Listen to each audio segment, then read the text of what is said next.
guys, welcome back to Medical Coding with Blue. Today's episode is all about so you don't feel smart enough to be a medical coder. Watch this. If you are brand new to my channel, welcome. I am Blue, I'm a medical coder. Okay guys, so I get comments a lot from people that say, I don't feel like I'm smart enough.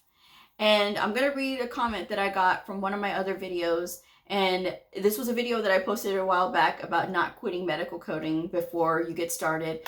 But the thing is, I want you all to know that if you are a medical coding student, or even if you are a brand new certified medical coder, know this, we all have gone through this. We all have gone through those feelings of uncertainty and insecurity and things like that. But I want you to know that it's very important as medical coders that we work through those feelings, and that when we say words out loud about ourselves, that we need to be very careful, because our brain is always listening and our brain knows what we are thinking all the time. So self-deprecating behaviors where I don't feel like I'm that smart, or, you know, maybe I'm just too dumb for this, or, you know, this was really easy. Those types of things are just putting us down. And while we may have other people around us that are putting us down, we don't need to put ourselves down. All right.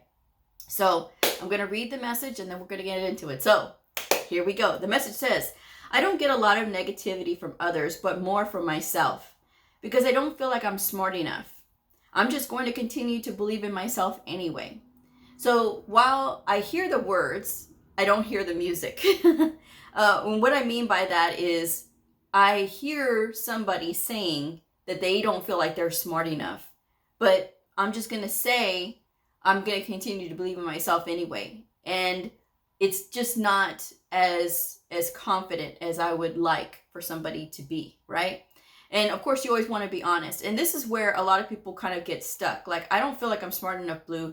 We have to know, you know, medical terminology and anatomy, and then we have to know about pathophysiology, and then we got to learn about how to look up the book, how to look up the codes, and then we got to learn about the coding guidelines, and, you know, then we got to learn about the electronic medical record. It's just so much. I don't know if I'm that smart. You are. Because if this is something that you truly want to do, and whatever motivation that you have, whether it is yourself or your kids or your family, you know, that's the thing that you have to kind of keep in mind when you start to feel those feelings of insecurity, right? And the important thing to know is that it's just a part of the journey. We all have felt like this. Every single medical coder has questioned themselves at one point or another. Do they know everything? Do they know anything? We've all been there. But the important thing, again, is that you start to work on, you know, how do we get more confident? How can we make it so that we feel more sure of ourselves? It's going to take time. If you are just in the beginning of your journey, trust me, I'm 13 plus years in and I'm still learning and I'm still trying to figure things out, because we have to know what doctors know while never having gone to medical school. I said that. That's my saying. And so that's the thing that I say, because it's true. We have to look at these doctor's notes and we have to be able to interpret everything, because doctors do not have to use the language that's in the medical coding books, but it has to be equivalent. So we have to be able to figure that out. And if we're not doing things to help ourselves to learn, we're always going to feel like we're just not smart enough. But you just have to spend the time in. And I know I always talk about like reading your coding guidelines and doing this and doing that, but there are other things that you can do. Like you can incorporate watching TV shows that are going to expose your brain to that kind of industry, the medical industry. So if you've ever watched House, the show House MD, all of those shows are modeled after real life cases.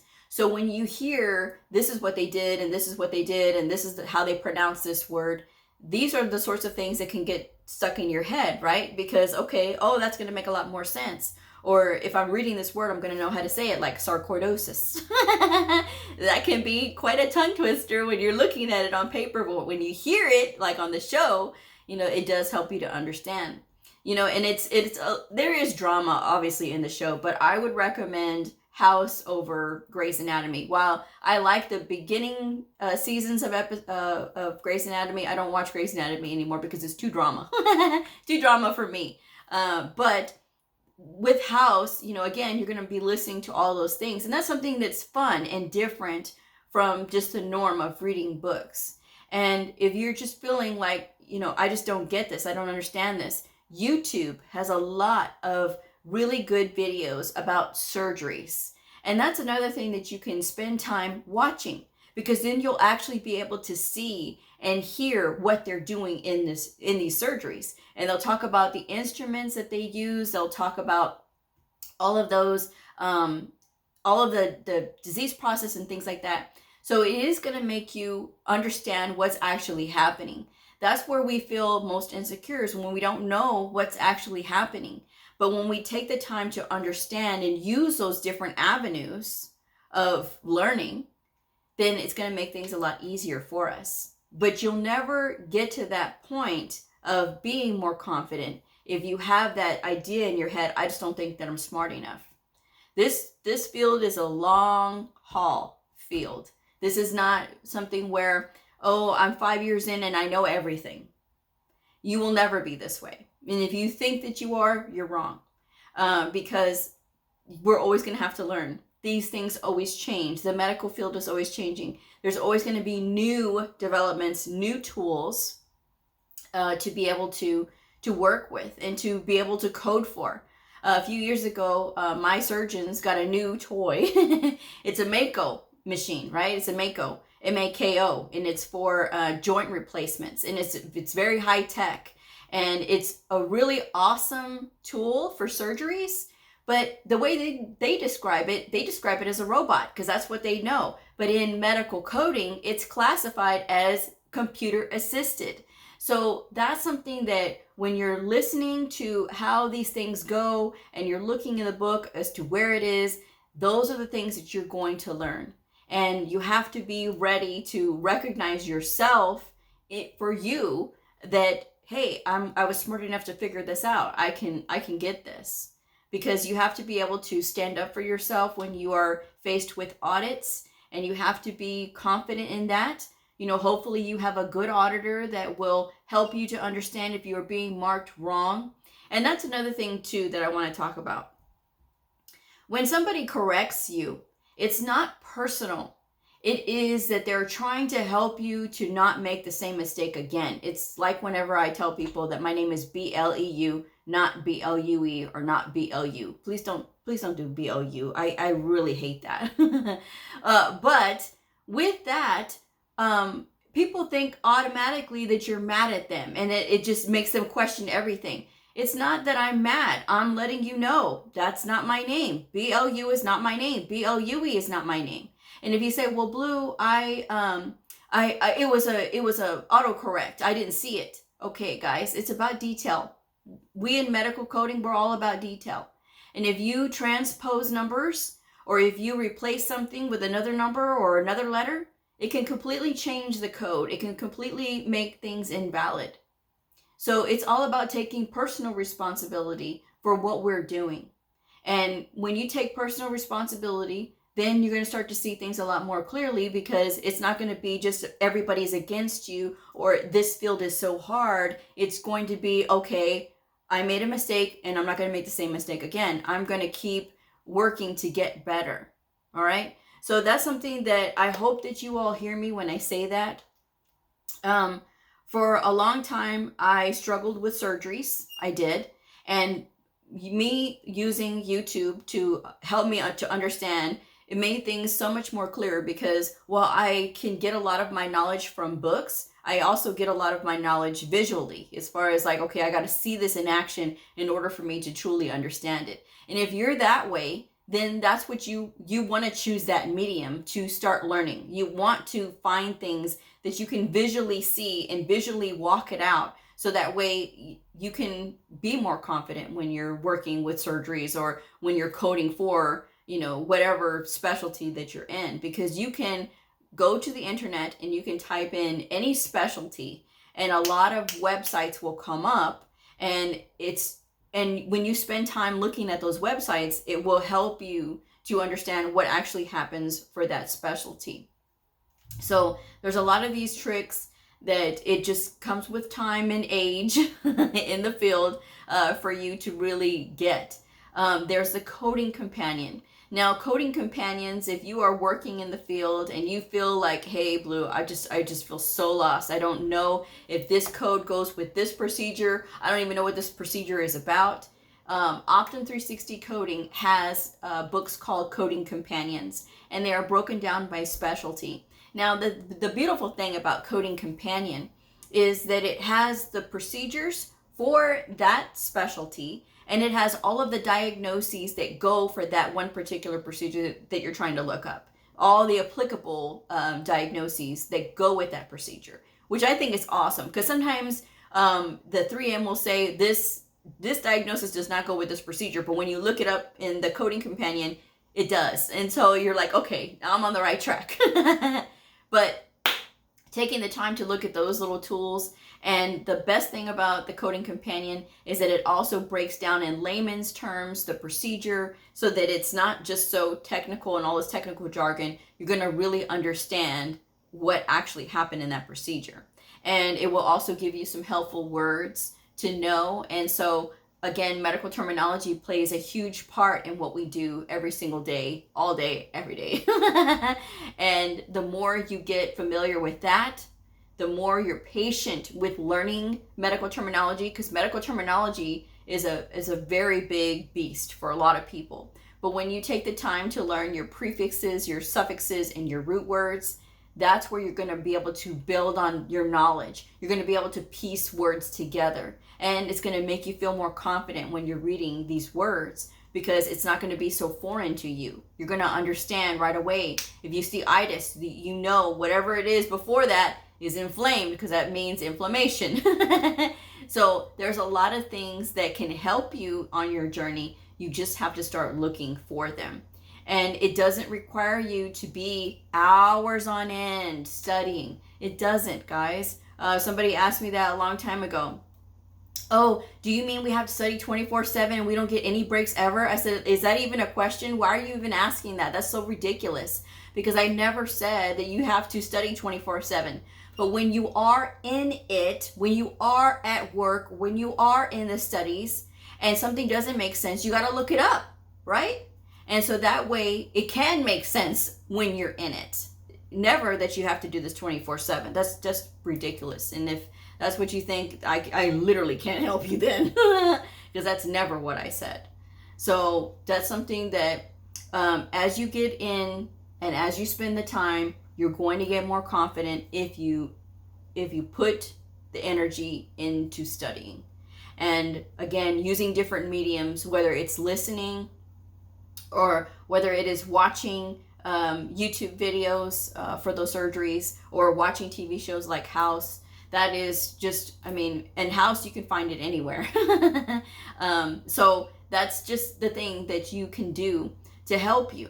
And I hope that you all hear me when I say that, because when you have these feelings of, I don't feel like I'm smart enough, you just have to do a little bit more. And as you do a little bit more each time, it's going to get easier. And the thing with adults is that we have to always repeat things. And it's easy for us to forget because we have a lot of things on our plate. We have families and lives and adulting and things like that. So when you're trying to learn this, just know that yes, you do have to repeat things. Yes, you do have to see things often in your face, the same thing all the time, so that it can stay. Because that's the only way that you're going to start to feel that confidence. But don't knock yourself out before you even start. And even if you've gotten your certification, that should tell you something. When you get your certification, that tells you that you've already started your journey. You've already shown your competence. So give yourself credit for that, the fact that you have your certification. And then when you're out there in the real world, taking the time to know where your resources are and know how to find them, that's going to really help you. Because again, medical coders are going to want you to show them that you are trying. There's a lot of people that will try to have things spoon-fed to them. Well, I don't know the answer. I want you to give me the answer. And that's where a lot of veteran medical coders just won't help you. And they won't be shy about it either, because a lot of them will say, I didn't have anybody to help me, so I'm not going to help you. And while I don't think that's right, I think we all should help each other. I also think on the medical coding, brand new medical coder side, or the student side, that you have to show, you have to have shown that you have tried to learn this on your own. You have looked up resources. Here's the resources that I found. This is what I looked at. This still doesn't make sense to me. Show us that you are trying to learn. So that way it's not going to be where no one will want to help you. People want to help people that want to help themselves. People help people that want to help themselves. So if you are putting forth that effort and you're being able to learn this on your own, but you just need a hand every now and again, and we all do. Even us veteran medical coders, we get stuck sometimes on some things where it's just like, oh, do I really... do I want to go with this code or this code? I'm kind of stuck. And so when we talk it out with a colleague, then it's just like, okay, yeah, I didn't see it that way, or I didn't think about that, or yeah, this coding clinic says this, because everybody has their knowledge base. Everybody's going to know different things. But again, you'll never know this unless, if you're always stopping yourself and not feeling like you're smart. So start telling yourself that you know that you're smart, and that you know that you can do this. You know how to find the answer. And that has a lot of power in it as it is, because if you don't know how to find the answer, obviously you're going to feel like really lost. But if you know that there are resources out there like the Coding Companion to help you, your coding guidelines, watching shows, watching YouTube, the surgeries for those, whichever surgeries is giving you problems, that's going to do a lot and go a long way into making you better and more confident, but that stuff takes time. But don't tell yourself that you're dumb, or don't tell yourself that you're too stupid that you can't do it, because no one's going to hold your hand and give you that rah-rah push if you are always doubting yourself, if you're always putting yourself down, because it's about being independent. It's about, okay, we're going to learn this and we're going to figure this out, and having that determination, and that's going to lead you to success. And again, you can't have success without discipline. And the more discipline that you have, and the better off you are. And even if you have to build into that discipline, it's going to go a long way to making you improve. And that way you will never have that feeling of, am I smart enough? Okay? Because I don't have that anymore. I question sometimes, do I know stuff? But I never say, am I smart enough? I can do anything. That's how I tell myself, I can do anything. And I'm not afraid of doing anything either, as far as taking on a new clinic and coding a new specialty or whatever. I'm never afraid anymore. I'm always accepting that challenge. And when you get to that point, you will start to accept those challenges as well. And you'll accept them with open arms and not this trepidation, because you'll know that the more I learn, the stronger medical coder I'm going to become. And that's always the goal. Right? So I'm going to leave it there. But guys, you can do this. It's just going to take time, and don't be impatient with yourself. That's the worst thing that can happen, especially when you're in the beginning part of your career. Now, you will lose that, I don't know, probably about year number 4, because that's when everything will really start to make sense. So it takes time, but you just have to get into it. So that's my video for today. Thank you guys so much for joining me. If this video helped you, please like, subscribe, and share, and I'll see y'all next time. Bye.